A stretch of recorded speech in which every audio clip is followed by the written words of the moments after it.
సభ్యులు డాక్టర్ పాల్వాయి హరీష్. అటవీ రెవెన్యూ శాఖ మధ్యలో ఉన్న వివాదాస్పద భూముల విషయంలో దానికి సంబంధించిన ప్రశ్నకు అనుబంధంగా నేను మాట్లాడడానికి నాకు అవకాశం ఇచ్చిన అధ్యక్షుల వారికి ధన్యవాదాలు. అధ్యక్ష, సిర్పూర్ నియోజకవర్గం పెంచకల్పేట మండలం కొండపల్లి గ్రామం అధ్యక్ష 119 సర్వే నెంబర్లో మా తల్లిగారు పాల్వాయి రాజలక్ష్మి గారు ఎమ్మెల్యే ఉన్నప్పుడు 2002-2004 మధ్యలో 2000 ఎకరాలకు పట్టాలు ఇచ్చినాము అధ్యక్ష. అసైన్డ్ ల్యాండ్, పూర్తిగా అసైన్మెంట్ ల్యాండ్, ఎక్కడ వివాదమే లేదు. గతంలో ఈ 2014 వరకు వారికి ఎటువంటి చీకు చింత లేకుండా, ఎప్పుడైతే ఈ బీఆర్ఎస్ ప్రభుత్వం అధికారంలోకి వచ్చిందో వాళ్ళ వెంటబడ్డారు అధ్యక్ష. నానా యాగి చేసినారు, వాళ్ళని ఎన్ని రకాలుగా ఇబ్బంది పెట్టినరు. ఆ ఫారెస్ట్ ల్యాండ్ అని చెప్పి వాళ్ళకు పట్టాలు ఉన్నాయి అధ్యక్ష, కొత్తగా పట్టాలు వచ్చినాయి, అన్ని హక్కులు ఉన్నాయి వాళ్లకు. పూర్తిగా వాళ్ళని ఇవాళ ఇబ్బంది పెట్టి చెట్లు నాటే కార్యక్రమం చేసినారు అధ్యక్ష.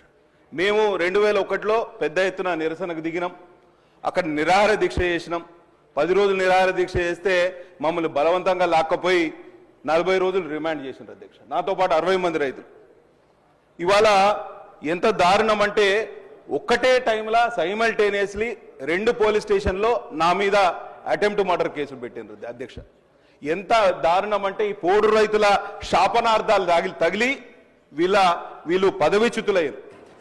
నేను చెప్తున్నా, పోడు రైతులు ఎక్కడెక్కడ ఉన్నారో ఆదిలాబాద్ నుంచి కొత్తగూడెం వరకు మీరు చూడండి, ఆ ప్రాంతాల్లో వీళ్ళకు ఓట్లు రాలే, సీట్లు రాలే. ఎందుకంటే పోడు రైతులు ఆగ్రహం వ్యక్తం చేశారు. కాబట్టి తప్పకుండా ముఖ్యమంత్రి గారు సభలోనే ఉన్నారు, పోడు రైతుల మీద వేలాది కేసులు పెట్టిన అధ్యక్ష. దయచేసి పోడు రైతుల మీద పెట్టిన అక్రమ కేసులను అన్నింటినీ విత్డ్రా చేసుకుని వారికి సాంత్వన చేకూర్చాల్సిన అవసరం ఎంతైనా ఉందని ఈ సందర్భంగా తెలియజేస్తున్నా అధ్యక్ష.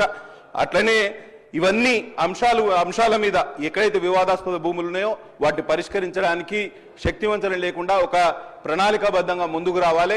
ఇప్పుడు కూడా ఫారెస్ట్ అధికారులు అత్యుత్సాహం ప్రదర్శిస్తున్నారు, చాలా రైతులను ఇబ్బంది పెడుతున్నారు. కాబట్టి అటవీ శాఖ మంత్రివర్యులు కూడా ఫ్లోర్లోనే ఉన్నారు. కాబట్టి ఈ అత్యుత్సాహం ప్రదర్శించే అధికారులను కట్టడి చేయవలసిందిగా విజ్ఞప్తి చేస్తూ సెలవు తీసుకుంటున్నాను అధ్యక్ష. ధన్యవాదాలు.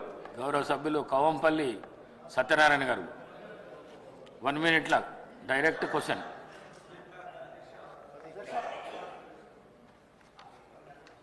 స్పీకర్ సార్, అవకాశం ఇచ్చినందుకు ధన్యవాదాలు.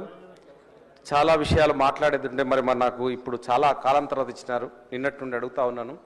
మరి నిన్న